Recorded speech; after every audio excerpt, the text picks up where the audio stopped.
किसी भक्त के घर सत्संग कर रहे थे। नजदीक ही एक नगर की प्रसिद्ध वैश्या का घर था। रात का समय था। वैश्या घर पर अकेली बैठी थी। कबीर साहब की आवाज उस वैश्या के घर तक आसानी से सुनाई दे रही थी। ठाली बैठी वैश्या कबीर साहब के मुख कमल से उच्चारित शब्द तथा सत्संग सुनने लगी।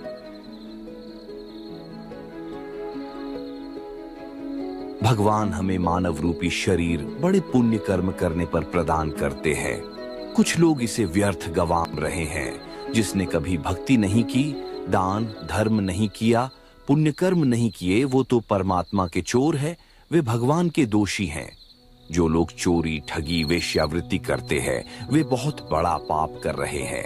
जो स्त्रियां वेश्यावृत्ति को ही अपना धंधा बनाए हुए हैं, वे परमात्मा की महाअपराधी आत्माएं होती है।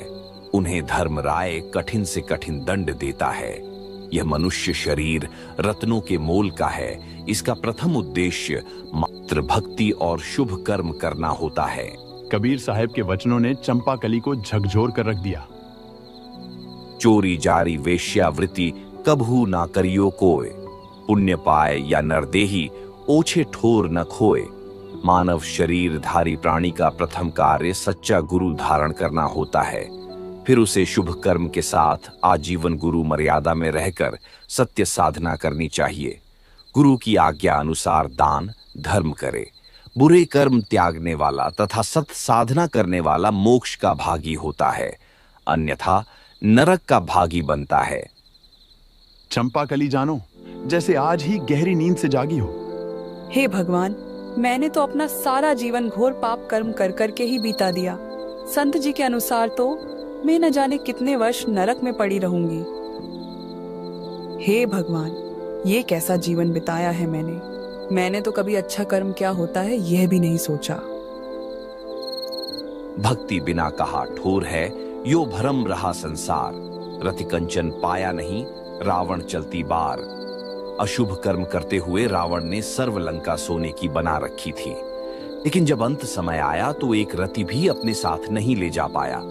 यम के दूत जंजीरों से बांध कर ले गए और फिर नरक में भी जाना पड़ा। हालांकि ज्ञान न होने के कारण अच्छे व्यक्तियों से भी बुरे कर्म हुए हैं, लेकिन रावण दुर्बुद्धि का प्राणी अहंकार में डूब गया, जिसके कारण लाखों पुत्र होने के बाद भी अपना वंश नहीं बचा पाया। जैसे राजाओं ने हमारे से सत्य ज्ञान सुनने के बाद कई अच्छे कर्म किए तथा मोक्ष के भागी बने हैं। चंपाकली भय से कांपने लगी। अपने घर का दरवाजा बंद कर कबीर साहब के सत्संग को चल पड़ी। पीछे की तरफ महिलाओं में जाकर बैठ गई। सोहम शब्द हम जग में लाएं, सार शब्द हम गुप्त छुपाए। मैं परमात्मा की रजा से अपने साथ एक ऐसा मंत्र लाया हूं जिससे जीव के घोर से घोर पाप भी नष्ट हो जाते हैं, तथा मोक्ष मंत्र भी लाया हूं जिसका भेद आज तक किसी को नहीं है। अगर जीव हमारी मर्यादा में रहकर सत्य साधना करे तो हमारा मंत्र उसके संचित और वर्तमान सभी पापों का नाश कर देता है। चंपाकली बड़े ध्यान से परमात्मा का सत्संग सुनने लगी। उसे तो आज एक नए जीवन की शुरुआत करनी थी। सत्संग समाप्त हो चुका था। अगर कोई भक्त या बहन गुरुदेव से दीक्षा प्राप्त करना चाहते हैं तो वे कृपया आगे आ जाएं। कुछ व्यक्ति आगे आकर बैठ गए। चंपाकली भी सबसे आगे आकर बैठ गई। बोलो बेटी, आपको कोई शंका है या नाम दीक्षा प्राप्त करनी है? हे गुरुदेव, आप न जाने मुझे दीक्षा दे पाएंगे या नहीं, लेकिन मैं आपको गुरु मान चुकी हूँ। मेरा नाम चंपाकली है। यही बड़ी वाली कोठी ही मेरा घर है। हे भगवान, मैं आज 40 वर्ष की हो चुकी हूँ। मैंने अपने सारे जीवन में मात्र पाप ही किए हैं। मैं बहुत नीच आत्मा हूँ। मेरे पापों का कोई वार पार नहीं है।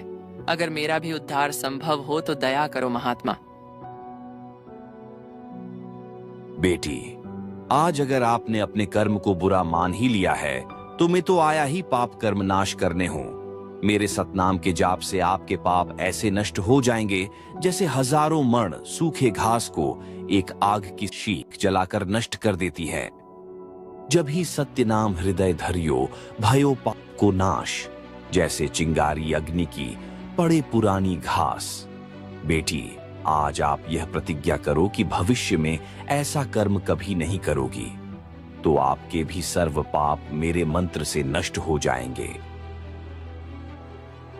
जो आज्ञा गुरुदेव, मैं यह प्रतिज्ञा करती हूँ कि भविष्य में ऐसी गलती कभी नहीं करूंगी। मात्र आपकी भक्ति करूंगी और जीवन निर्वाह के लिए अन्य कर्म करूंगी।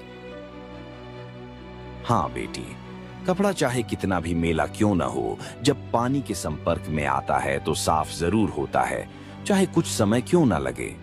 दृढ़ता के साथ मंत्रों का जाप करो। आपके इस जन्म के ही क्या, अगले जन्मों के भी पाप नष्ट हो जाएंगे। चंपाकली ने आज एक नए जीवन प्रारंभ किया। सर्व बुरे कर्म त्याग कर परमेश्वर कबीर साहिब जी द्वारा दी गई भक्ति करने की ठानी। अब चंपाकली दिन रात सत्संगों में ही आने लगी। हर घर होने वाले सत्संगों में ज्यादा से ज्यादा आने लगी। इसी के चलते सबसे पहले आती और सबसे आगे आकर बैठ जाती। लेकिन ऐसे चलते कुछ ही दिन बाद चंपाकली और पुराने भक्तों के बीच एक समस्या उत्पन्न होने लगी।